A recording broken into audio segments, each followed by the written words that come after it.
This podcast is brought to you by Craft Beer and Brewing Magazine for those that love to make and drink great beer. To learn more or to subscribe, visit beerandbrewing.com or find us on social media at Craft Beer Brew.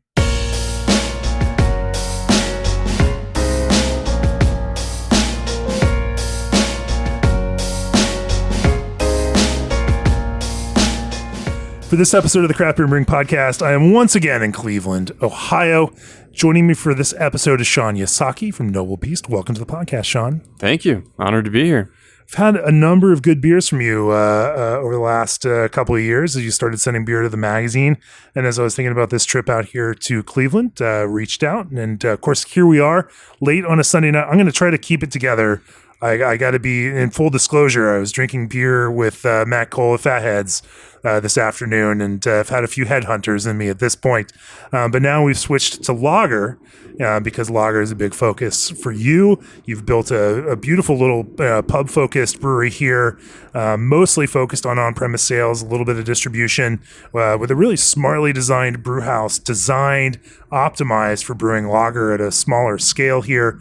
You've taken some really interesting steps in designing the system to optimize that kind of approach to lager brewing. And some of the success that you've seen from it is great. Some of our blind panel at Craft Beer and Brewing has responded really positively to your lagers. And you've won 2 GABF medals for Murder Ballads, your Baltic Porter. Mm-hmm. And so we'll talk about that approach to brewing lager on a small scale, about building systems to do that in an efficient kind of way. You've got the really small pub scale cereal cooker here in order to create a lot of options for the way that you make lagers. And of course, you've got your own share of customized horizontal tanks. We're going to kind of talk about how you've built the brew house environment to brew lagers at a small scale at high quality. We're also going to talk about some of those creative choices that you make as you approach brewing lagers here on the shore of Lake Erie. Before we do that, at G&D Chillers, they always strive to build great chillers. Partner with them as you build great beer, but don't just take my word for it. Hey, this is Josh Erickson of Defuncta Brewing in Mandeville, Louisiana. The team at G&D were a critical part of our 10X expansion, always just a phone call or email away. And thanks to their superior equipment, technology, and documentation, commissioning our new chiller was smooth and straightforward. Now we can't wait until we need to upgrade our existing chiller. That's right. Choose G&D Chillers on your next expansion or brewery startup and receive 1 free year of remote control and monitoring of your new G&D chiller. And ProBrew is excited to now offer 2 to 4 week lead times on all in-stock ProFill rotary can fillers and seamers. These models are available in 100 to 300 can per minute filling speeds and are built with a focus on scalability and low dissolved oxygen pickup. This special lead time is only while supplies last, so send them an email at contactus@probrew.com or call them at 262-278-4945. ProBrew, brew your beer. Also, are you struggling to source affordable citrus ingredients due to market fluctuations? Try Old Orchard's flavored craft juice concentrate blends, which mimic straight concentrates at a better price point and with a more reliable supply. Old Orchard's citrus-flavored blends include blood orange, grapefruit, lemonade, lime, and tangerine. To learn more and request your free samples, head on over to oldorchard.com/brewer. You may hear some sounds in the background. We got a water heater running. We've got a brew house, around us here. We are sitting on a back patio and enjoying this beautiful summer evening here. Shaun, why don't you tell us the Noble Beast story? You've done some time. You actually got started at Fatheads as an assistant brewer. Went on to Platform Beer here in Cleveland, and before launching Noble Beast 7 years ago. But just kind of map that arc for us. Tell us your story. Yeah, so from the very beginning here at Fatheads, I was as green as could be. Got a job as an assistant brewer at their pub. You were a home brewer at the time. Kinda? Barely. Yeah, okay. I know. Matt's feel like recounting of your home brewing was very flattering. So he remembers you being a great home brewer. I think I didn't make terrible homebrew from the get-go, and that might be my accomplishment. but I think I've brewed less than 10 homebrew batches. Oh, okay. So I don't really feel what drew you to, like, you know, as 10 batches under your belt, like you just wanted to brew as a career? I just got really into beer. So this is, what was it, 2011 or something like that. You know, it was exciting. You know, I was pretty young, in my early 20s. I was living in Cleveland, but then I was out in Philadelphia for a while, and that's kind of when I really got into beer. A lot of great beer bars there at that time, so it was just kind of always Philly was a killer beer town. Trying so many interesting things, new things, and it was just kind of exciting. You had Monk's Cafe in Philly. I mean, yeah. So I just got really into beer, and I ended up kind of coming back home over vacation to see family. Checked in, saw Matt again at Fatheads, and I was asking him about going to school for brewing. Just kind of in the back of my head, I was like, that could be fun. So I asked him, like, is it necessary? Is it needed? And the answer he gave me was a lot of great brewers have gone to school and a lot haven't. And then he offered me a job. And they were embarking on a production brewery expansion at that time. It was kind of just getting going. Nothing had been built, so there was need for some help back at home at the pub. And that was kind of a dream job for me, and I don't think I thought about it too long.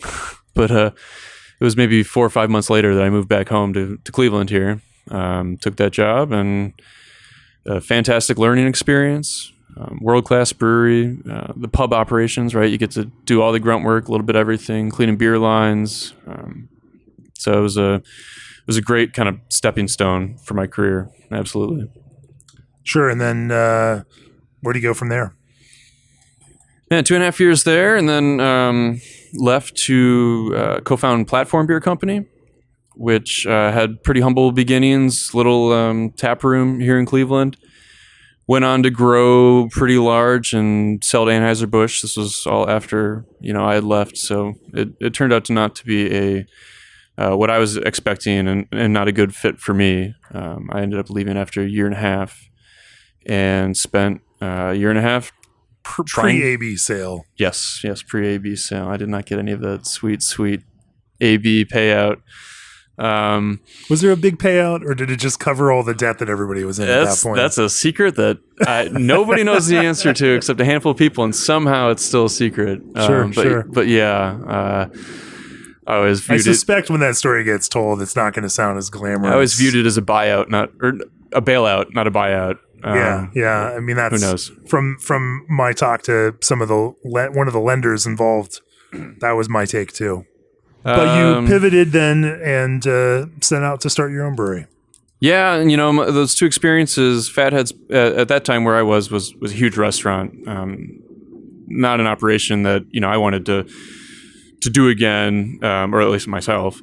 Platform was tap room, food trucks, also not a direction I wanted to go. So this was like, how do we find the sweet spot of small brewing operations to essentially make as much money as possible, not to make the money, but to be able to do what I wanted to do as a brewer, and not be kind of held back in those regards. So that's kind of how we started off here.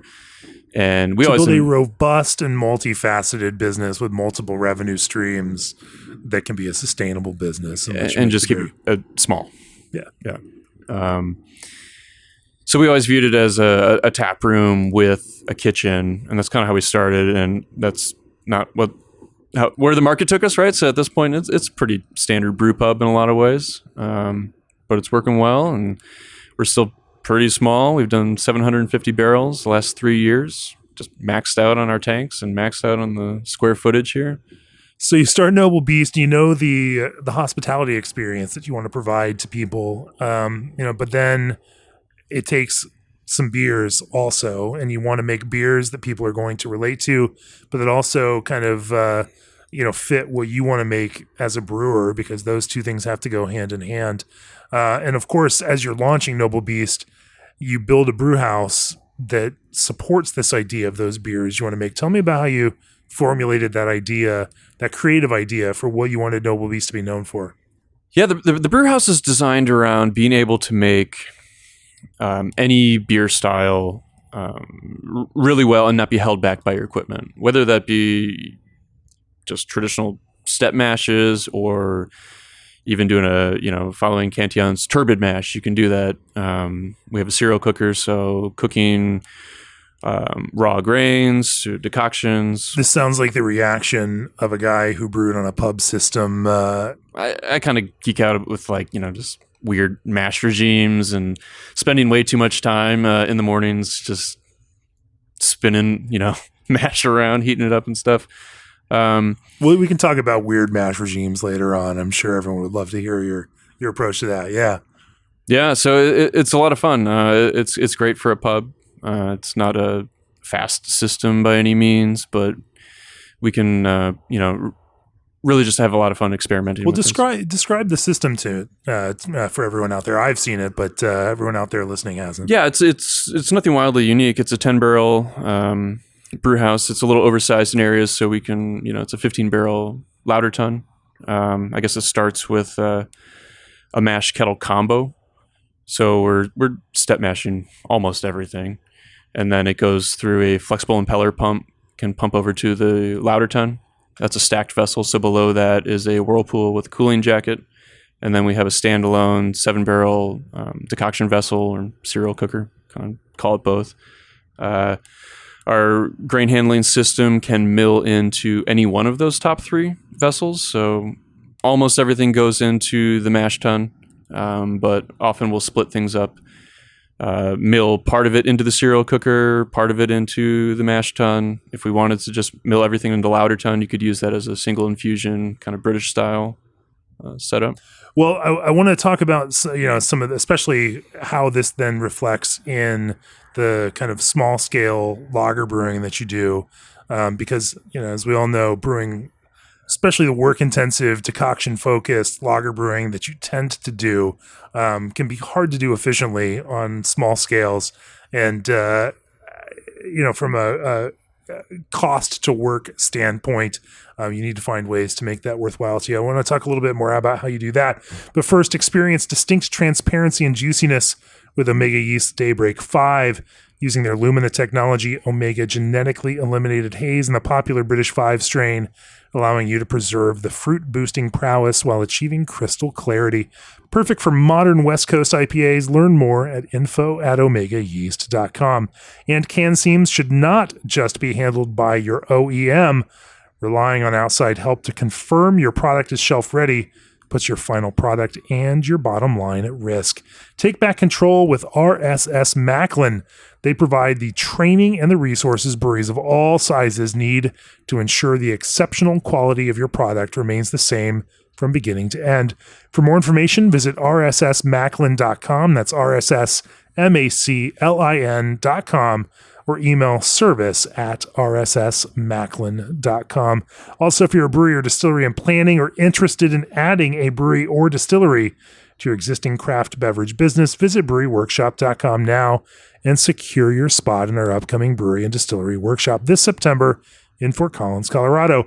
Opening or purchasing a brewery or distillery today is rife with challenges, and the things you don't know that you don't know could be the difference between failure and success. Invest in the success of your business with this 4-day intensive filled with panel discussions, small group sessions, technical tours, and more. Learn more at breweryworkshop.com. So you decide, even in as you're developing this brew house and designing your equipment in 2016, maybe even earlier than that, knowing that you wanted to have this kind of flexibility, have horizontal lagering tanks, have all of this ability to make that. It feels like, you were, playing, looking forward into this future of craft beer that has now actually reached us, where craft brewers are brewing lager at a pretty significant scale. Talk to me about, thinking about these beers and figuring out, how to build this brew house in order to make the beers that you wanted to make. I think part of what we've always done as far as what we brew is not really market driven. And I think we have that luxury at our size, but, we've never really kind of like leaned super heavy into IPAs, hazies, things like that. So we've always been pushing lagers, saisons, and a lot of it's been like, we need to have what sells, but we only need one. And I kind of like to have just limited IPAs in general anyway to turn them faster. Keep them as fresh as possible. I hate old hops. So it's always been kind of pushing what I'm passionate about, or what I think beer drinkers should be passionate about. It's kind of funny. There's, our friends down the road at Masthead, we've always been joking together that like, oh, this is the year of the lager. But we've been saying that for 7 years, and it was not the year of the lager until, I don't know, maybe this year, maybe last year. But kind of the joke between us is like, finally, like we've wheeled this into existence. The first craft beer and brewing lager issue was issue number 3 in 2014. So we've been trying to call the year of the lager since at least 2014. Yeah. It's a stopped clock is correct twice a day. Eventually we were going to be correct on this, and good teamwork. But I like that idea that you have to have the beer that people want, but you just need to have the one that they want, and then you can fill things out for the other folks. And not as if lager as a broad category is also a very accessible beer category that people are familiar with. And most people, if they come in like, I want a bud, you've got a beer for them, right? Yeah, got best buds. You got best buds. It's the best bud there is, yeah. So tell me then about designing the beer program overall. What kind of lanes your lager brewing tends to fall into, and where you focus it? Yeah, I mean, pretty traditional. I always find that like there's so much creativity to actually be had still within these tight, rigid, European lager guidelines. The techniques can be so, obscure while being traditional, that from a creative standpoint, you can make what appears to be such a boring lager of just Pilsner malt and, one hop even. And there's so many avenues yet to be creative in the process. It's so process driven. It's obviously very cliche. Everyone's heard this, the art science, dichotomy of brewing, but that's really what I love about it. You can be so creative yet so technical and kind of traditional at the same time. So then how do you tackle brewing a lager? Or say a new to you lager style, because you're constantly trying to expand your body of knowledge. Let's walk through, that what that process looks like. Do you, envision what that finished flavor and experience is, and then build a recipe out to that? Do you think about the processes that you want to explore and then try to triangulate into what that might actually create? Walk me through some of your kind of creative process in developing a new lager beer. Yeah, it generally starts with just kind of jumping online and researching the style to begin with. Looking at, the traditional producers of that style, seeing if you can dig up, what they do, what ingredients they're using, what kind of processes they're using. Looking at how can we bring that into our brew house? What are we capable of mimicking? What are we capable of maybe even improving upon, with our equipment? What can we do? So sometimes it's super traditional, and then sometimes we'll mix in something that's just experimental. Just brewed a Schwarzbier 2 weeks ago. For that, we've done this on a lot of beers where we'll take a lot of really dark malts and cold steep them the night before in our lauter tun, and then run that off as a kind of a super concentrated, like inky black mash water, and send that over, and we'll use that as our strike water while we're mashing in. I just don't think that's a German technique, but it allows us to still make a very traditional Schwarzbier that really pulls out a lot different of that than sprinkling the dark malts on top of your mash bed.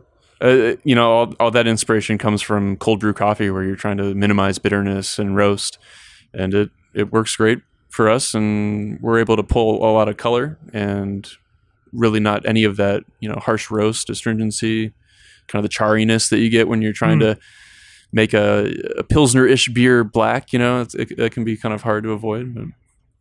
Sure, it seems like there's a number of different techniques now to get that kind of color without that kind of roast character. Obviously, Cinnamar being a common one. Talk to me about then how that works. So you're using that as your mash water. You're then running a mash with primarily then Pilsner malt, I assume at that time. Yeah, so in the case of this beer, the Schwarzbier, it's a lot of carafe and different chocolate malts that are getting cold steeped, and then we'll run off a few barrels of that water. Cold steep. So are you, how do you process that malt? Are you just, milling it as you would typically mill malt then? Yeah, it's milled. It goes into the lauter tun with cold water, and then we'll CO2 purge the lauter tun just to try and prevent any kind of growth, fermentation or something. Honestly, it always smells super clean, and we'll take gravity and pH readings on it. I don't really think anything's going on with it overnight, but just kind of keep it in that environment, CO2 environment. And then we'll run off that liquid over to the mash tun, start milling grain right into that, and then obviously it's still getting a lot of strike water added along with it. But Sure. yeah, but then there won't be any dark grains in the actual mash itself. Yeah. Tell me, how does that strike water then manage with a mash protocol that you might use for that? I assume you're going to step mash that, or do you decoct then that same liquid? The Schwarzbier is actually not decocted. Okay, but yeah, step mash. That makes more sense to not decoct with that kind of dark strike water in it. Yeah, so it just kind of goes in a protein rest. Then we'll probably just some of those German beers we'll keep pretty simple. So protein. And then beta and alpha rest. You talked earlier about manipulating step mashes in order to, test out and try different parameters. Talk to me a little bit about, what those parameters are and some of the beers that you might do something like that with. We'll do a fair amount of decoctions where we're doing split mashes. So we'll mill in a portion straight into the cereal cooker, and a lot of it will kind of be around avoiding prolonged protein rests, but still doing our decoctions early. So I think one of the maybe slightly misunderstood parts of decoction is that the earlier you do it, you're kind of benefiting a little bit more from it. So you're breaking down those all that malt from the boil, your decoctions boil. But if you can do that beta rest, you can. I'm getting a little ahead of myself. But if you pull your decoction, you do an alpha rest on your decoction, and then you boil it, and then you bring that down, and you go into the beta rest. You're able to kind of jump around the temperature ranges in ways you normally can't, because you can't really go hot and then go cold because you'll kill off your enzymes. So we can play around with that without sitting at a protein rest for an hour. So that's one way that being able to mill into all these different tanks and have that cereal cooker we can play around with. How does that actually impact the beer then as it ferments and finishes? So it will drive a little bit higher attenuation, and I think decoction can kind of do either of those things. It can either give you a sweeter, less attenuated beer, or it can give you a more attenuated beer with more malt character. And I think that there is kind of like the magic of decoction. And I'm aware that this is subtleties we're dealing with here, right? It's not this magic. We're not talking about hazy technique. IPA sweet or either. We're talking about a much more subtle sweetness. No, and I think that's kind of the magic of like really good German beers is having that really forward malt presence and depth to the malt, yet being really dry. And sometimes, with single infusion or even just traditional step mashing, I don't think you can build as much of that, malt complexity into a dry beer. How do you work on that through that kind of decoction process? Looking at, and I think that's a good point to be made. That you can either go ultra dry, or decoction is that kind of core to the whole concept of Czech beer, where it has a fullness while also being dry, and that kind of malt fullness that doesn't convey a sweetness. What are the parameters that you push then in your decoction approach that optimize for those different ends? Well, I think that's one of the biggest things is being able to pull your decoctions early and already convert in the alpha range. Then boil your mash where you're degrading all the starches even more, bursting all those starch granules, freeing it up to be converted. And then when you can bring it down to your beta, it's like beta is more efficient when it's already been converted by alpha amylase, something you normally can't really hit. And you freed up all that additional starch by boiling it. So you're also building those melanoidins through boiling, but then you can kind of go backwards and build in that extra attenuation that might not have been available to you beforehand. When you're taking that approach to decoction, how does timing of that decoction figure into it in terms of length of these decoctions? Obviously, as you say, you're trying to move things early, but then maybe not sit on things for too long.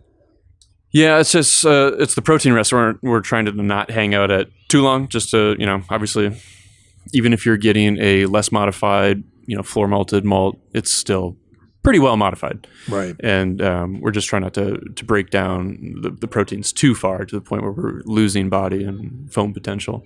So that's kind of the idea there, and being able to pull those decoctions early, I think is one of the bigger advantages. If you don't have a true cereal cooker and can't really move your mash back and forth, doing that like kind of mash out decoction really just builds in a little bit of caramelization, but you don't really get any of the additional attenuation out of it. Sure. Let's pop back in and keep following Schwarzbier through here. And of course now we have a train in the background. So downtown living. Sure. Post decoction, and how do you then roll through mash and hot side on a Schwarzbier? Schwarzbier, it's probably getting 35 minutes at 144. We've been doing kind of a lot of intermediary steps at like 151, where we're trying to hit both, alpha and beta amylase. Maybe just 10 minutes, 15 minutes, and then another 15 minutes at 158. Just for ease of brewing, or? I think we're just always trying to kind of go for pretty dry beers. And in my head, like going straight from 144 to 158, you're just kind of missing a temp range where both of those enzymes are working at the same time. And the alpha amylase is kind of working on the outer ends of the starch, and beta's on the inside. So I think they work best when they're both, active. And then where do you go from there? From there, then I guess we're pumping over to Lauder and running off, and pretty standard from there. Schwartz would get a 75-minute boil. Pale lagers, we're doing 90-minute boils. Chill it down, ferment pretty cold. For being a kind of a lager-heavy brewery, we don't have a cold liquor tank, so these summer months are taxing on the knockout times and temps. But if we can, we're knocking out at 48 degrees, and then ferment there for a bit, maybe free rise up to 50, but it doesn't typically get too much hotter than that. Do you use a consistent yeast for your lager program, or do you vary them based on the beers you're making? We've been using Omega's Czech yeasts for a while. Okay. 101 or 108. We're using 101 right now. And I think I prefer that one. It's a little bit more attenuative, so it gives us a little bit more leeway to use it for other styles as well. Being a pub, we're not just brewing Czech lagers. So if we want to go fuller body Czech or drier German, it gives that ability. And that flexibility is what you why you have selected that yeast, and has, not more so than say flavor. That's why we use the 101 over the 108, which are both Czech yeasts. Yeah. So I think there's still a little bit more flavorful, less clean and neutral is what you might think of for German yeasts. I do still like a lot of character out of it. So yeah. I think it really kind of both those strains will enhance maltiness. When you say character, what do you mean by that? So a little bit of ester profile, maybe a little less. I think they have a little less sulfur than some of the German strains. Sure. Yeah, and I think they just kind of allow some of the raw ingredients to kind of shine through more, especially in the malt bill. When you say ester profile, I mean, we're not. I assume we're not talking about IPA, pale ale kind of ester approach. And like comparing ester profiles and lager strains, I feel like sometimes it's just like the most nitpicky thing. But even using the word ester feels like a red flag. Talking about lager brewers, because most were like, no, we're not producing esters. Like, you are. They have a ton of esters. I mean, they're just different, and they're different levels. But I mean, they're all. We'll ferment beers at 48 and still be kind of sometimes surprised at the amount of character and esters that are coming out of it. Well, sometimes fermenting too cold with those lager yeasts actually can produce more esters than some of the warmer temperatures. Stress is stress, and you can stress it in a whole bunch of different ways, high or low. But what matters are those esters are those complementary esters to the other flavors that you're trying to achieve in the beer. In various ways, which is also why we've been having so many conversations lately about the way that certain lager yeasts interact, especially in more hop forward lagers, because again, some of those lager yeasts are going to produce esters that are more complementary to some of the kind of hop West Coast hop flavors, and more so than others, and others are just going to stack on sulfur. I'm just maybe I'm nitpicking here, but I'm just curious about how those work. I can't say I've had anyone mention those specific yeasts on the podcast yet. So yeah, I mean, we're drinking a West Coast Pils right now, and this has this is Citra and Motueka.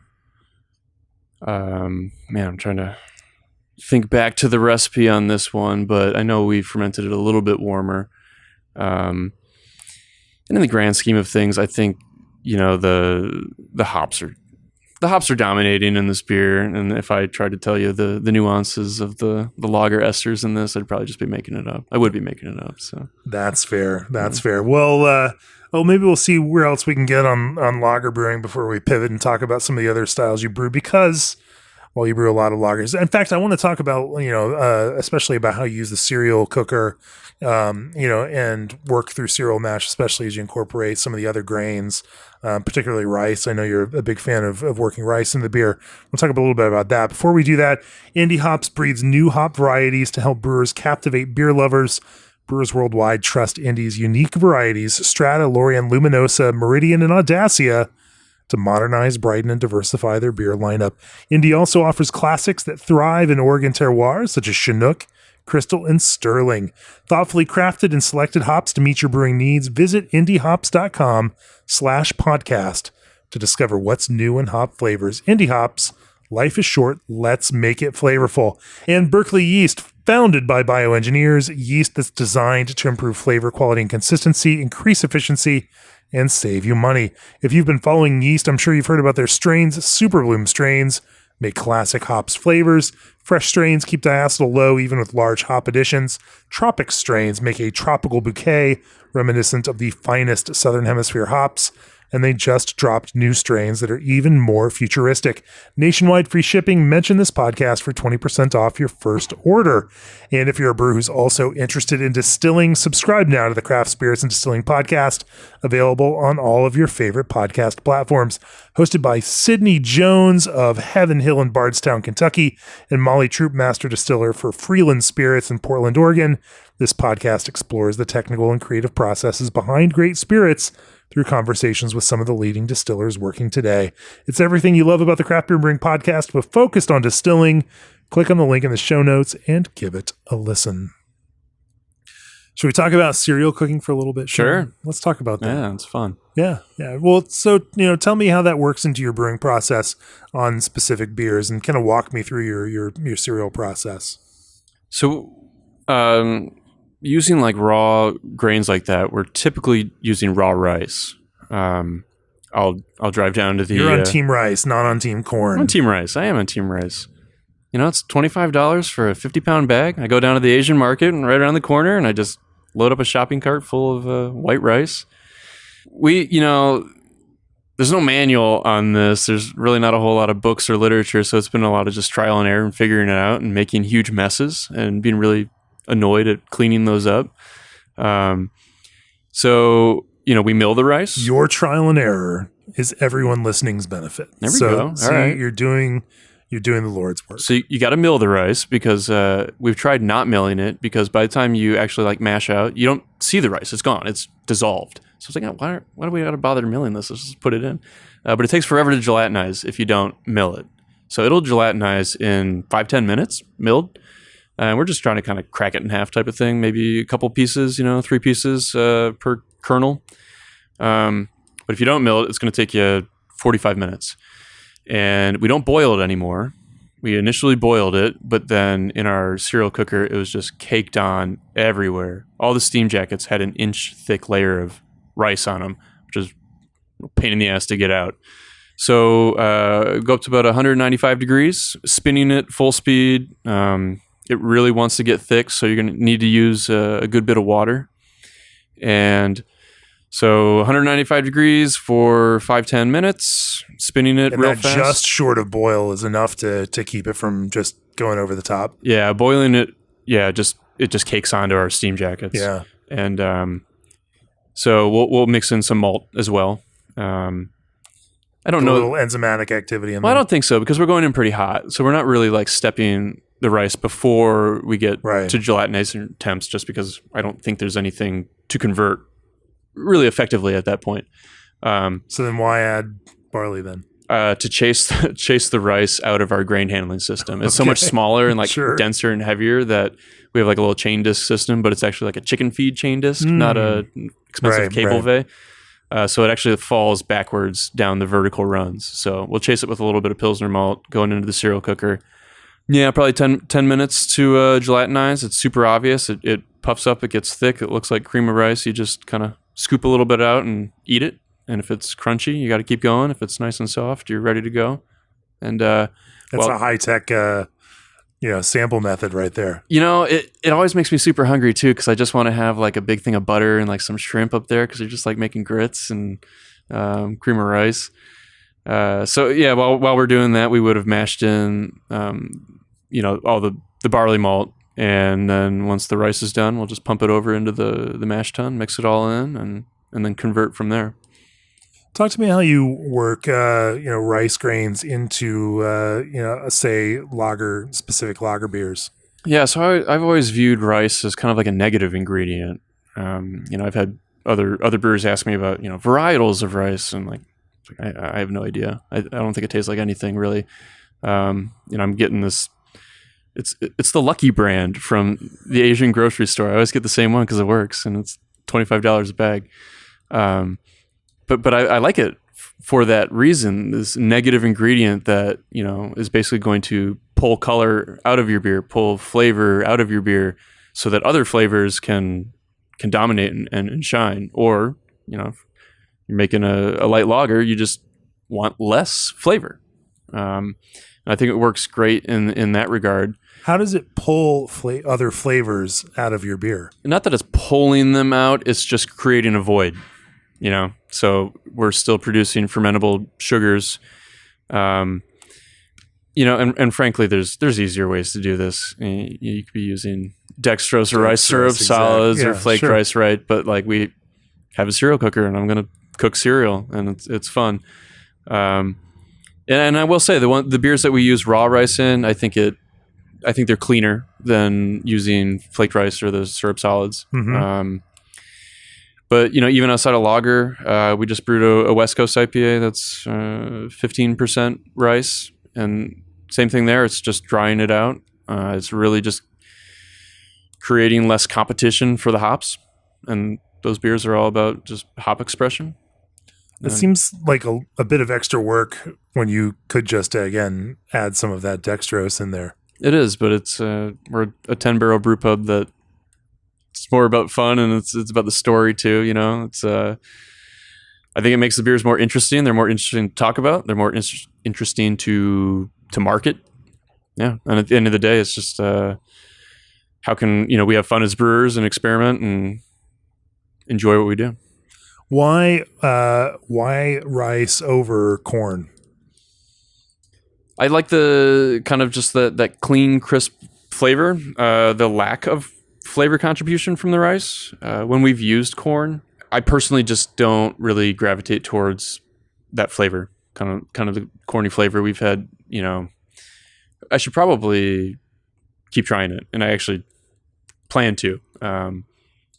But when we've used corn, we've kind of picked up. I don't think it is DMS, but just kind of those like DMS-y flavors, and I don't know, I like the rice. And it's way easier. Team rice. It's way easier to just roll down to your local Asian market and buy a bag for $25 than have to order all of this in and focus on it. It's interesting to think about, and even in the IPA space, you don't necessarily think about it as any flavor contribution. You just think about it as this kind of negative space, like white space on a page that can help draw you into some of the active things that are still in there. Yeah, absolutely. We've done other raw grains as well. It's really nice. We have a local maltster that's 10 minutes down the road, House Malts, and so we can source their unmalted grains straight from them, and that's been interesting too. So we've used raw rye before. Broken that down. How does that work comparatively? It's very gummy. Sure. All these things are pretty gummy, but that was we did like a rye saison, and I thought it was wonderful. Just kicked, but for being a saison, it was pretty well received and popular, and yeah. Anything else to this, this kind of cereal cooking process that is interesting, or things that you've learned, with other grains along the process? I'm not sure about other grains, but it's always I always like being up there on the brew deck when you see like the physical change in the mash that you're boiling. It goes for being kind of just looking like every other mash to all of a sudden picking up this very distinct orange hue and like clarifying. So it's no longer cloudy, it clears up. And that's after kind of like the protein foam has subsided from the boil. And so when you do one and you see the changes to the mash, it's just really obvious how much it's changing. And I know there's a lot of debate like, decoction is not necessary, it doesn't do anything. It might not be necessary, but it absolutely changes the beer. It does something, and you can just see that visually.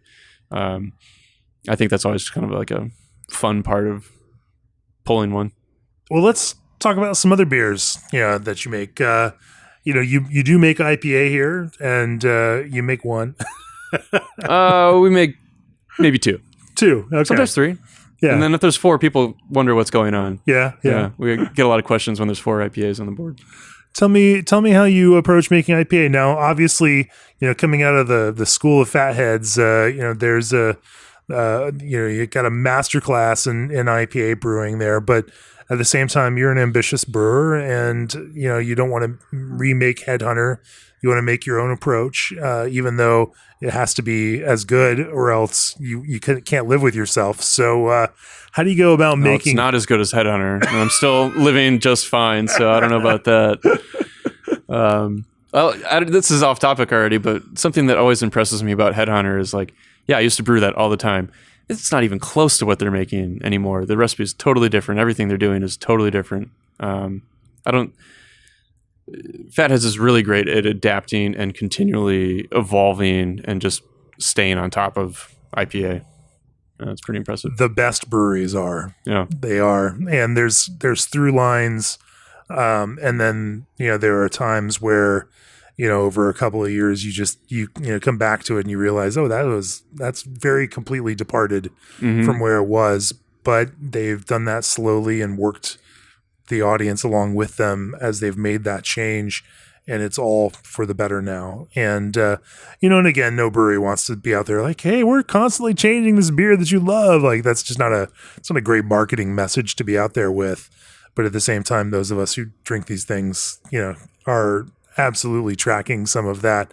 And honestly, everyone should be. right? Like, I mean, all these contexts are constantly changing. Everyone's inputs are always changing. And so you want the beer to land the same way, and it can't land the same way if it doesn't also shift along with the people that's got to land with. Mm-hmm. So all that being said, in this context where people in Cleveland are super spoiled with having access to pretty incredible IPA, how do you approach IPA?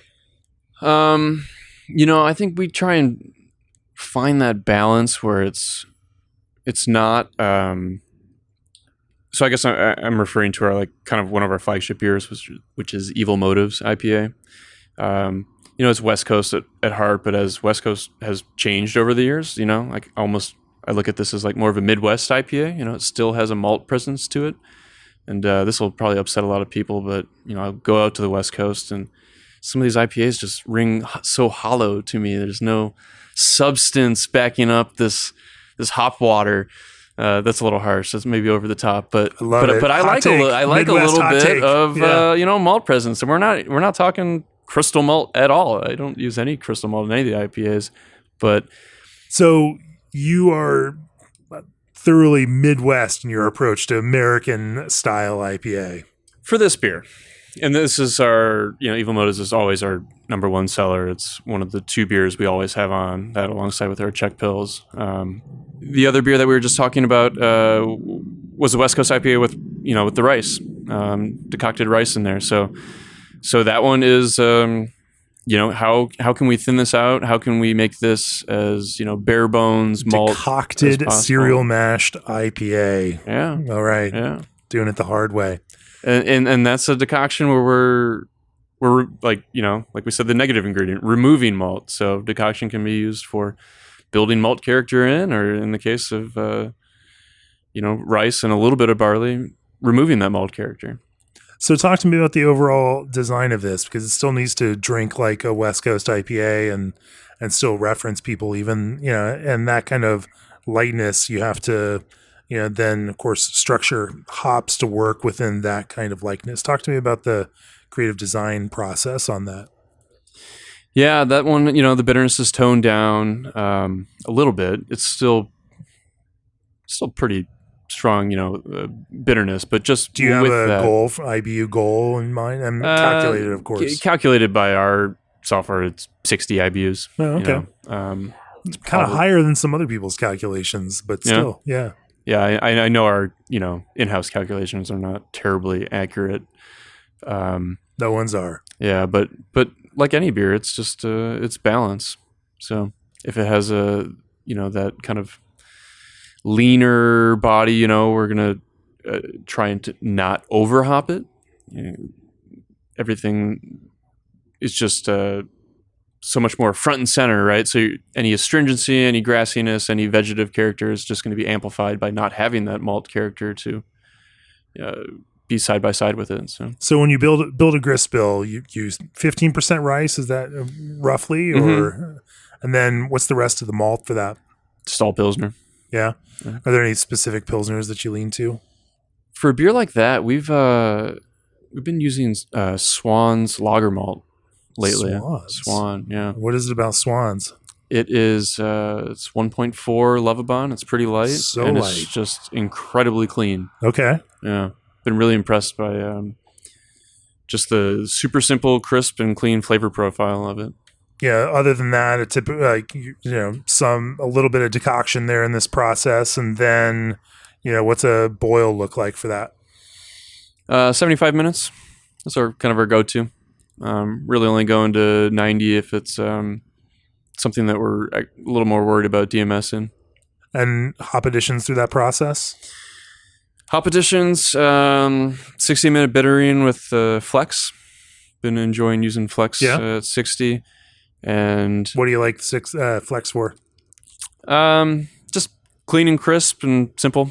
Yeah. I don't know that it's a game changer over using a handful, a few pounds, but it works. And a little bit of yield help there. Sure. I'll take any yield help I can get on IPAs that we're packaging. Yeah. At this scale, every little bit counts. Mm-hmm. That'll get a 30-minute addition. 15, 5, and then Whirlpool. That's a lot of hot side additions here on the West you Coast know, IPA. I am a big Or sorry, proponent West Coast or American, yeah. of kettle hops. Okay. I think there's this trend coming from like hazy IPAs, right? Of just pushing everything back to the Whirlpool, or not even pushing it back even farther, right, into cold side, but layering in those hops in the kettle, and it might not be much on a 10-barrel batch. 3 pounds here, 3 pounds there. Just kind of structure and mouthfeel and building in flavor. You might be boiling off a lot more of the aroma and oils, but I just think you get a nice lasting flavor. I imagine you're still pushing a lot into the Whirlpool. Yeah, so definitely Whirlpool hops. We high gravity brew almost every single beer. Really? And so then we're doing a water addition post boil. What kind of ratio? Ratio wise, as a percentage, I would say anywhere from 15 to 20% would be pretty normal. We'll push it even higher on lagers, up to 30%. And that just lets you maximize, the smaller system here? Or does it? Are you using that to kind of counteract loss that you'll have in other parts of the system? I think all of that. So yield, it's a huge deal because we can push much higher yields, and when we're doing lagers pushing into our horizontals, they're pretty big, and so if we can maximize what's in the tank. 10-barrel brew house, most of our lagers are going in 20-barrel uprates and then over to the 20-barrel horizontals. We can, at the most, have like 24 barrels of lagered beer. And we're lagering a decent amount of time, 6 to 8 weeks. So the more I can fit in there for, 2 days of work type of thing, I want to maximize that. But going back to the IPAs, I see a lot of advantages to the high gravity brewing. I think it gets kind of frowned upon it sometimes, which I never really understood why. I think it's just because big breweries do it. But yeah, obviously we're expanding our yields dramatically. I think I can pull better runnings. So instead of trying to stretch my last runnings when they're lower gravity and just thinner in general, I think they're kind of just higher quality. You can cut that off sooner. Yes, wort going into the kettle. And then we use it as a cooling mechanism, especially for hoppy beers, but inevitably it's going to happen to, all the beers. So post boil, we're topping up, and then we'll add our hops, and then we'll pump that chilled wort to the Whirlpool. So you're cool pooling just by adding this, Yeah, and then then we have a cooling jacket in our Whirlpool as well. So cooling, that's fancy. Want to adjust it from there, or if your cold water didn't do a whole lot, or you can keep bringing it down. So then let's talk about fermentation on IPA. What how do your West Coast or American IPAs typically ferment? Knocking out at 66, probably holding it there for a couple of days, and then bringing it up to probably slowly. We do a lot of ramps. So I'm bringing it up to 67, 68, and up to 70 for diacetyl rest. Yeah. I've been using a lot of that diacetyl-free yeast, and I'm really loving that. So, that diacetyl-free or yeast, what do you find that it does for you? I mean, other than the exact thing that it said. I don't have to dick around with ALDC, which costs a fortune, and I'm not even sure how well it works. We just it seemed like it worked for us, and then we just started getting all kinds of hop creep, diacetyl issues in the serving tanks where it was just popping up, and we just never had an issue with it, and then all of a sudden it was an issue, and it was hard to troubleshoot, and started going to this, the diacetyl-free yeast, and no problems. Not an issue anymore. Yeah. So those are D-free versions of It's just a standard Chico. Yeah. Dry hopping. How do you approach dry hopping on Midwest or American IPA? I think we bounce around a lot there. That's always an area where like trying something new. At our scale, yeast management is always a struggle. So my preference is actually to dry hop, 1 or 2 Plato above terminal during fermentation. But I've found that we really can't harvest good yeast at that point. So typically we're hitting terminal, letting it sit for a couple of days, pulling yeast warm, and then dry hopping warm. Yeah. Around 70. Dry hopping warm, you don't crash it down a little bit, or? No. And a lot of those habits probably come from managing hop creep. But in general, kind of just look at hop creep as you want it to be able to keep working and keep doing. We look at it as a tool. Let some fermentation finish out if it needs to. I'm counting on that as far as what we're looking at for attenuation numbers.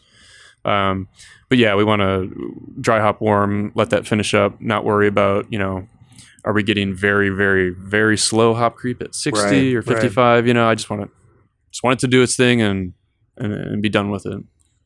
Let's finish off. I'm just curious. We've talked about some lager. We've talked about IPA.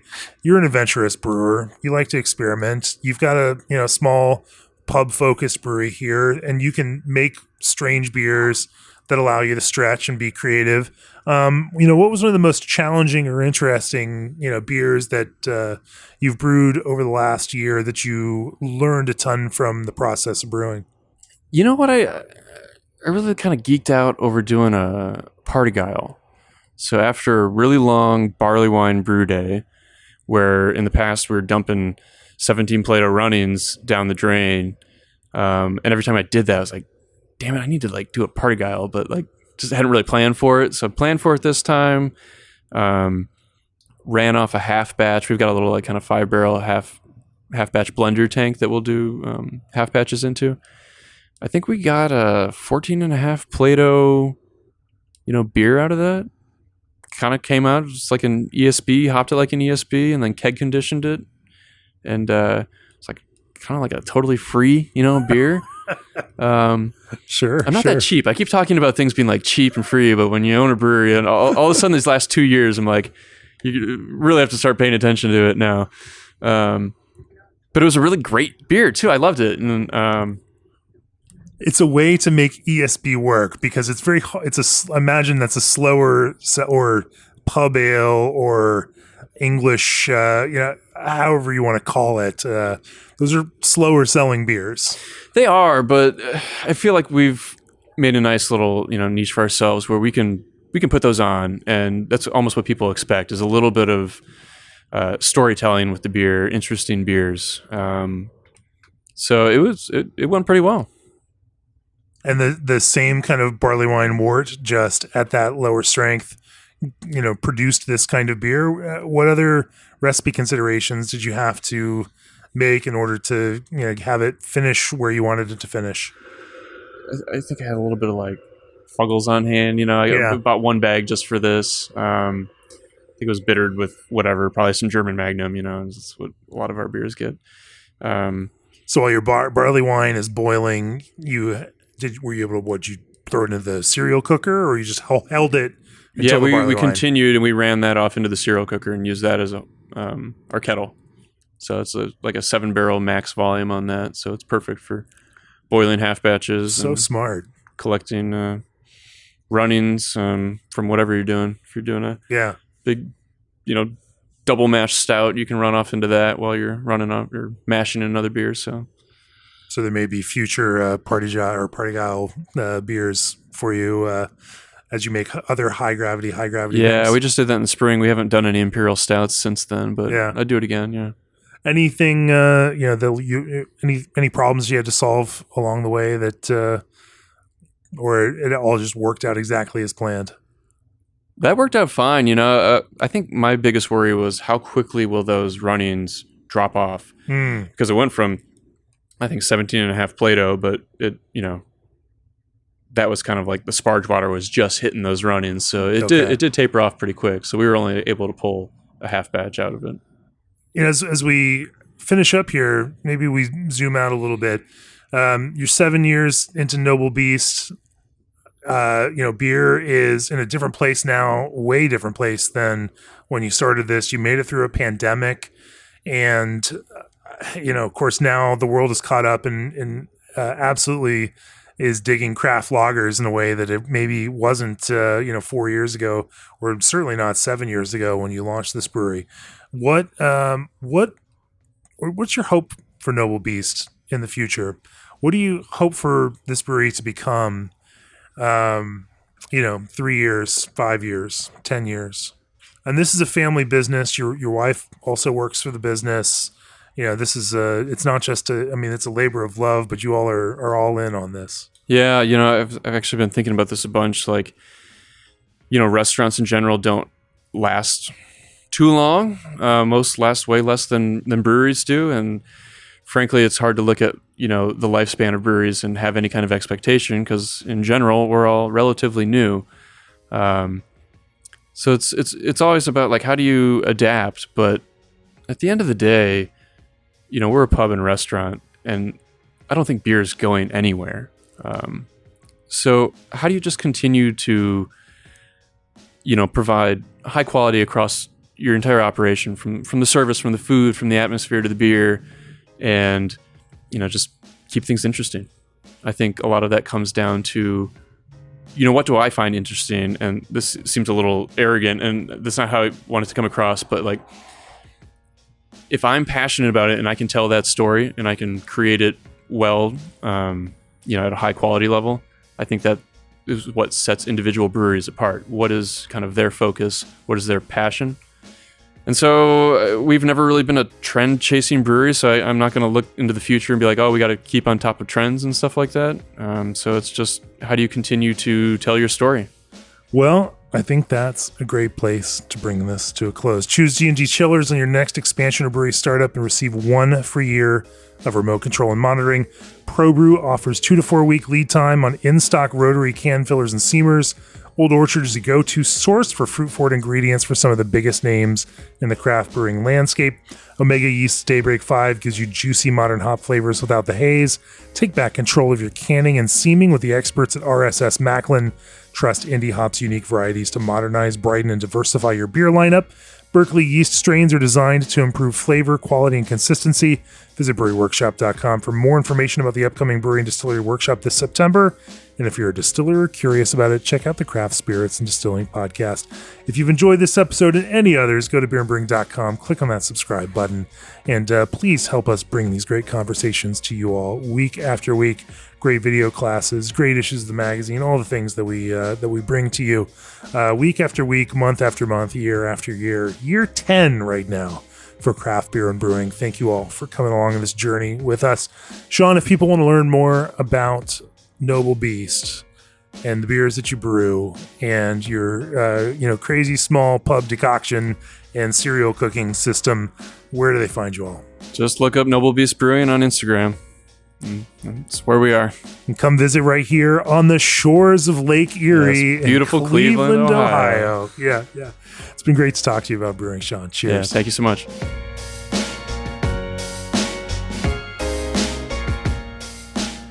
This podcast has been brought to you by Craft Beer and Brewing Magazine for those who love to make and drink great beer. To learn more or to subscribe, visit beerandbrewing.com or find us on social media at Craft Beer Brew.